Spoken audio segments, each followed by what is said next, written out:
Law of success, Napoleon Hill. Life में आपकी चाहत भी अगर सक्सेस हासिल करना है तो वक्त के पहिए को थोड़ा पीछे की तरफ घुमाइए और चलिए 1920 के एक ऐसे दौर में जहां उस जमाने में तैयार किया गया एक सीक्रेट प्रिंसिपल आपको हेल्थ, वेल्थ और हैप्पीनेस का फॉर्मूला बता सकता है। अब आप कहेंगे कि 1920 का प्रिंसिपल, इतनी पुरानी बात आज हमारी मदद कैसे कर सकती है? तो एक बात याद रखिए, माना कि वक्त बदल गया है, टेक्नोलॉजी बदल गई है, लेकिन हम इंसान आज भी इंसान ही हैं और ये प्रिंसिपल्स ह्यूमन नेचर पर बेस्ड हैं। इस कुकू एफएम बाइट की खास पेशकश के जरिए लॉ ऑफ सक्सेस बुक से उन 15 सक्सेस लॉज की हम बात करने वाले हैं जो लगभग एक सेंचुरी से लोगों को सक्सेसफुल बनाते आ रहे हैं। की लर्निंग, गोल को ध्यान में रखकर अगर सेल्फ कॉन्फिडेंस के साथ आगे बढ़ें तभी सक्सेस मिल सकती है। अगर आप Thomas Alva Edison, Henry Ford, Andrew Carnegie से उनके सारे पैसे, कंपनी, फैक्ट्री, टूल्स सब कुछ छीन लें और उन्हें बिल्कुल अकेले किसी नई जगह पर ले जाकर छोड़ दें, तब भी वो सभी जल्द से जल्द अपना एक नया बिजनेस आसानी से रीस्टार्ट कर सकते हैं, क्योंकि बिजनेस की शुरुआत दिमाग से होती है और आप किसी से उसके पैसे तो छीन सकते हैं पर उनकी नॉलेज नहीं छीन सकते। ऑथर कहते हैं, सक्सेस का मतलब है किसी और के अधिकार को छीने बिना हर उस मनचाही मंजिल को हासिल करना जो आपकी ख्वाहिशें हैं, और इसका रास्ता भी नॉलेज से ही होकर जाता है। तो सबसे पहले आपको नॉलेज हासिल करनी होगी। जितनी ज्यादा आपके दिमाग में जानकारी होगी, आप अपनी ख्वाहिशों के उतने ही करीब होंगे। लेकिन यह बात गौर करने वाली बात है कि हम सब की लाइफ में फेलियर का डर होता है, पर डर को दूर भगाकर पॉजिटिव सोचते हुए एक्शन लेना बहुत जरूरी है, क्योंकि जब तक आप सेल्फ कॉन्फिडेंस के साथ पहला कदम मंजिल की ओर नहीं बढ़ाते, तब तक सफर की शुरुआत हो ही नहीं सकती। की लर्निंग, लॉ ऑफ अट्रैक्शन आपकी लाइफ बदल सकता है। It can change your life. एक बेहद पुरानी कहावत है, दूसरों के साथ वैसा ही व्यवहार करिए जैसा आप चाहते हैं कि सामने वाला आपके साथ करे। बात भले ही पुरानी है, पर यह गोल्डन रूल है। इसे फॉलो करते हुए सक्सेस हासिल करना बहुत आसान है। आपने लॉ ऑफ अट्रैक्शन के बारे में तो सुना ही होगा। लॉ ऑफ अट्रैक्शन में भी यही बात की जाती है। आप अपनी लाइफ से जो चाहते हैं वही सोचिए, वही इमेजिन कीजिए और वही बोलिए। हमें ध्यान रखना होगा कि यूनिवर्स एक मैग्नेट है जो आपकी कही बातों को समझता है, सुनता है। ब्रह्मांड की अपनी फ्रीक्वेंसी होती है।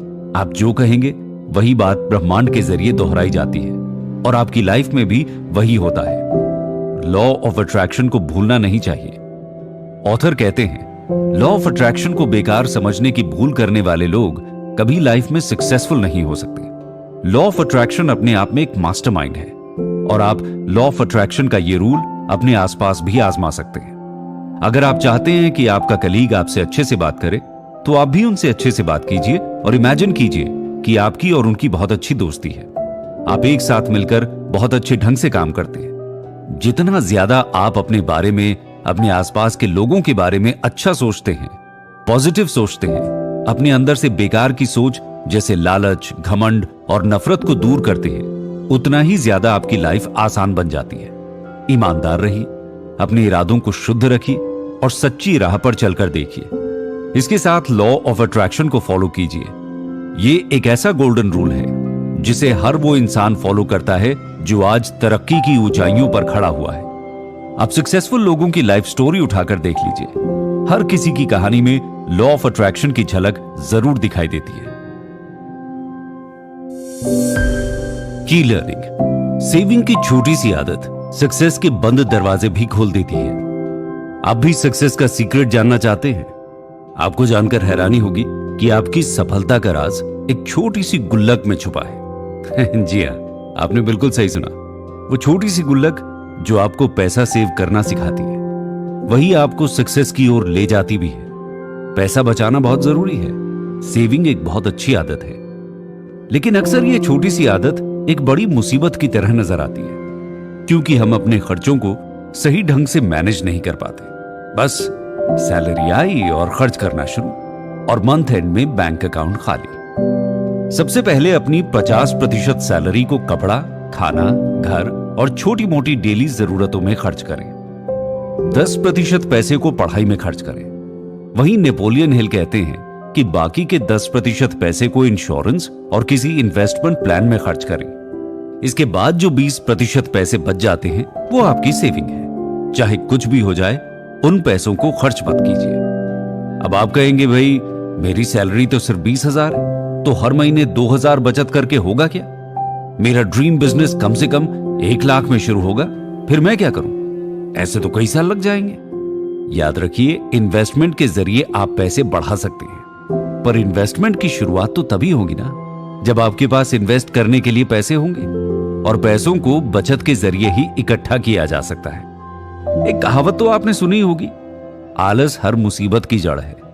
कई बार हमें पता होता है कि पैसे सेव करना जरूरी है, इन्वेस्टमेंट बहुत जरूरी है, लेकिन हम अपनी टालने की आदत से इतने मजबूर हो चुके हैं कि सेविंग को भी कल पर टाल देते हैं। इसलिए शुरुआत आज से करिए। चाहे अपनी गुल्लक में सिर्फ 100 रुपए डालिए, लेकिन अभी डालिए। याद रखिए, शुरुआत हर प्रॉब्लम का सॉल्यूशन है। की लर्निंग, इमेजिनेशन और एक्साइटमेंट के बिना सक्सेस अधूरी है। सबसे अहम सवाल, इमेजिनेशन आखिर क्या है? एक लाइन में कहा जाए तो अपनी जानकारी को एक नया रंग देना और क्रिएटिविटी के साथ उसका यूज करना ही इमेजिनेशन कहलाता है। लेकिन आइडिया दिमाग में चाहे ढेर सारे क्यों ना हो, डर हमें जंजीरों में बांधे रखता है और हम एक्शन नहीं ले पाते। इसके लिए पॉजिटिव माइंडसेट जरूरी है। जब भी आप एक बहुत बड़ा बिजनेस शुरू करते हैं, तब सबसे ज्यादा जरूरी है सेल्स, क्योंकि प्रोडक्ट तो हर कोई बना सकता है, लेकिन प्रोडक्ट को मार्केट में बेचना सबसे जरूरी है। और इमेजिनेशन के साथ क्रिएटिविटी आपकी इसमें हेल्प कर सकती है। एक सेल्स पर्सन लोगों की साइकोलॉजी को समझता है और उसके हिसाब से अपनी मार्केटिंग स्ट्रैटेजी तैयार करता है। एग्जाम्पल से समझें तो मान लीजिए आपके पास एक डॉग है और आप उसे बेचना चाहते हैं। आप एक फार्मर के दरवाजे पर जाते हैं और दरवाजा खटखटाकर उसे कहते हैं कि मैं इस डॉग को पाल नहीं सकता, प्लीज आप इसे खरीद लीजिए। तो वो आपके मुंह पर दरवाजा बंद कर देगा और आपसे कहेगा कि बाहर का रास्ता उस तरफ है। वहीं अगर आप उस फार्मर के पास जाते हैं और डॉग की खासियत उसे बेहतरीन अंदाज में बताते हैं, जैसा आप कहते हैं कि ये डॉग आपकी भेड़ों को भागने नहीं देगा, ये आपकी गायों को सुरक्षित रखेगा और इसकी कीमत मात्र 10,000 है, लेकिन एक ही महीने में ये आपको लाखों का फायदा कमा कर दे सकता है, तब वो फार्मर डॉग को खरीद लेगा, बल्कि आपको सम्मान के साथ बिठाकर चाय भी पिलाएगा। ये है क्रिएटिविटी, जो इमेजिनेशन से ही आती है।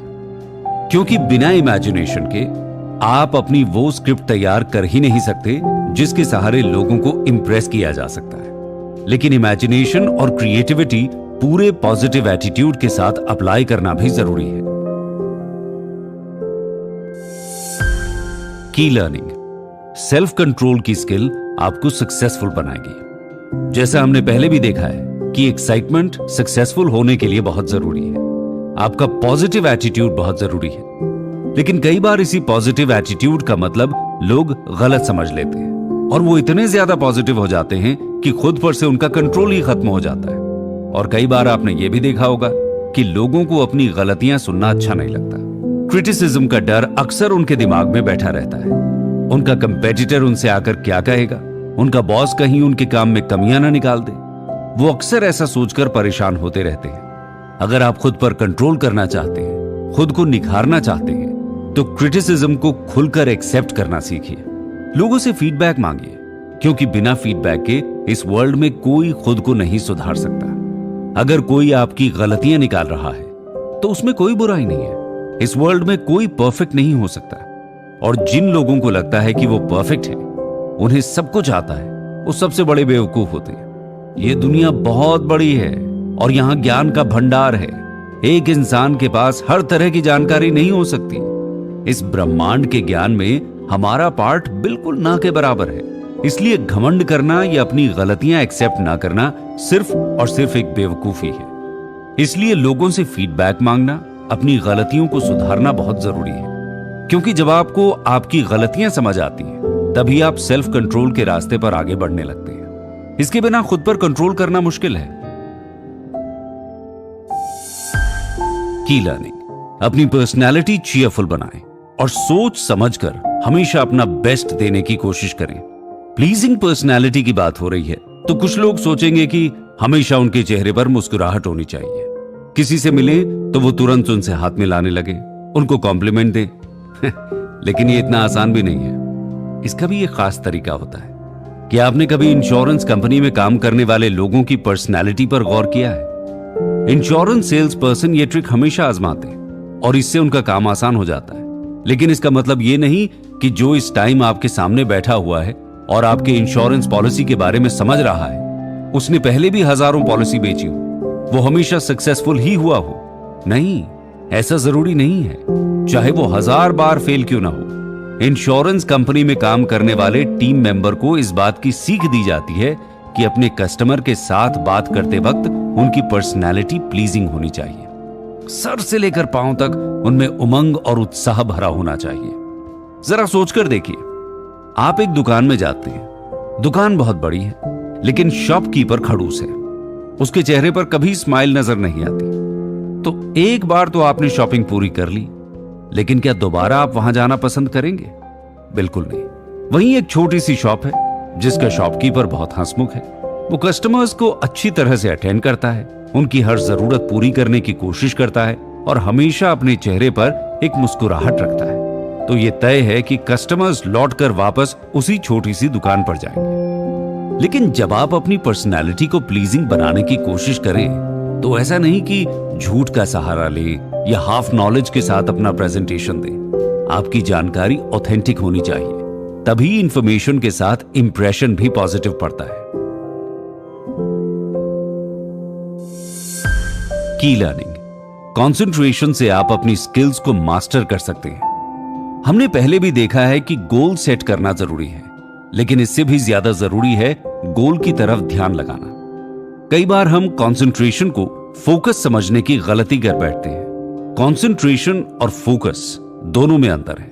कंसंट्रेशन का मतलब है अपने दिमाग को किसी एक सब्जेक्ट पर तब तक रखना जब तक आप उसके मास्टरमाइंड ना बन जाए। लेकिन कंसंट्रेशन के इस रास्ते में सबसे बड़ी प्रॉब्लम होती है बुरी आदतें। अब बुरी आदतों से छुटकारा कैसे पाया जा सकता है? जब आपके अंदर अच्छी आदतें पनपने लगती हैं, तो बुरी आदतें अपने आप खत्म हो जाती हैं। इसलिए अच्छी आदतों को अपनी लाइफ में जगह दीजिए।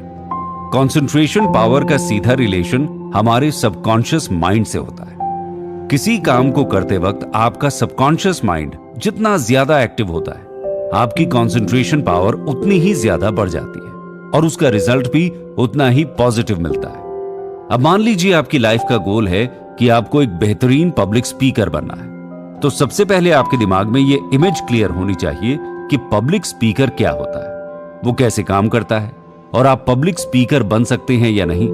खुद को स्टेज में खड़े होकर लोगों के सामने लेक्चर देते हुए इमेजिन कीजिए। इमेजिन कीजिए कि सामने बैठे लोग आपको अप्रिशिएट कर रहे हैं। आपके दिमाग में, आपके सबकॉन्शियस माइंड में ये इमेज जितनी क्लियर हो जाती है, तब आप में उतना ही कॉन्फिडेंस आता है। आपका दिमाग और आपका दिल एक दूसरे से कोऑपरेट करते हैं और आपकी कंसंट्रेशन पावर बढ़ जाती है। यही मास्टरमाइंड का सबसे सीक्रेट तरीका है। इस पूरी बाइट को आप एक ट्रेन की जर्नी की तरह समझने की कोशिश कीजिए, जिस ट्रेन के ड्राइवर आप खुद हैं, जिसका पहला स्टेशन है आपका गोल। जितना ज्यादा आपका गोल क्लियर होगा, आपकी जर्नी उतनी ही आसान होगी। इस जर्नी में सेल्फ कॉन्फिडेंस वो फ्यूल है जो इंजन की स्पीड को कई गुना ज्यादा बढ़ा सकता है। वहीं हर ट्रेन को प्रॉपर रन करवाने के लिए पैसे की जरूरत होती है। सेविंग हैबिट वही पैसा है और इमेजिनेशन आपकी इस जर्नी को और ज्यादा खूबसूरत बना सकती है। Self control